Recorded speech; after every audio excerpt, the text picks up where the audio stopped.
Ya. Selamat pagi rekan-rekan semua.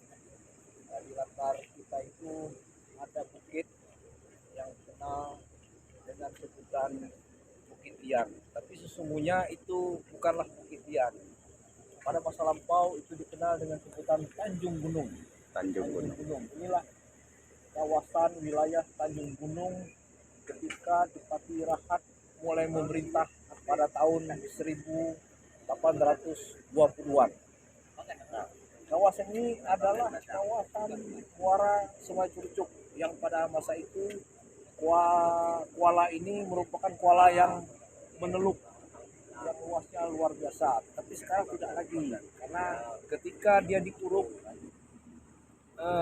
sampai ke tengah dia menjadi sangat mengecil muaranya ini. Nah, tetapi kawasan ini pada masa lampau sesuai gambar dalam peta yang pernah dibuat oleh Hindia Belanda itu merupakan kawasan muara Curcuk atau kuala Sungai Curcuk yang sangat luas. Karena di belakang menara yang tinggi itu ada yang disebut dengan Batu Palembang. Mengapa disebut dengan Batu Palembang? Karena kapal-kapal dari Kesultanan Palembang ketika ingin masuk ke wilayah ini harus menambahkan kapalnya di daerah Batu Palembang itu. Nah, kembali ke Bukit Tanjung Gunung. Nah, di sana dikenal juga adanya benteng. Nah, benteng itu dikenal sekarang dengan sebutan Benteng Kuen. Nah, siapakah Kuen itu? Kuen adalah komandan dari pasukan Hindia Belanda yang kedua. Nah, komandan pasukan Hindia yang pertama bernama Kapten Delamotte. Nah, berikutnya adalah Kapten Kuen.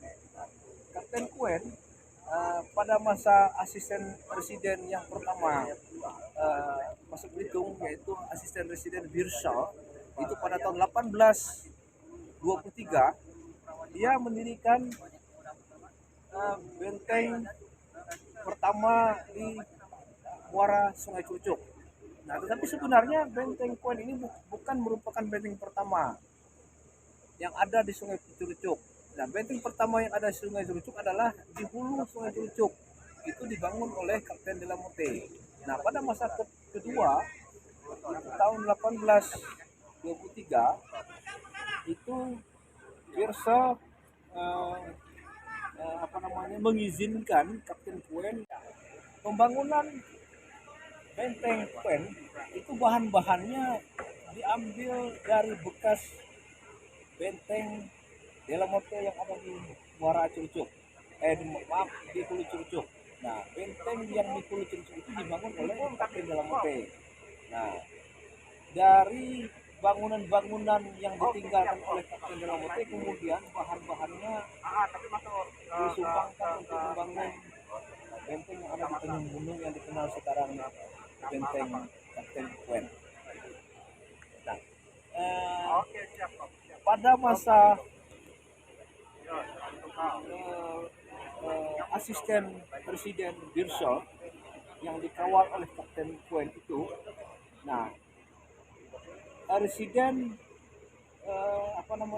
presiden Birsa itu juga membangun rumah kediamannya dan kantornya itu agak berdampingan dengan istana Dipati Rahat atau Cakraningrat ke-8 itu yang pada masa itu dikenal dengan Jalan Tuan pada masa itu. Nah, inilah sebagai pusat pemerintahan pertama Hindia Belanda ketika Belanda membangun benteng kedua yang ada di Belitung, yaitu benteng Tanjung Gunung. Nah, begitu kira-kira.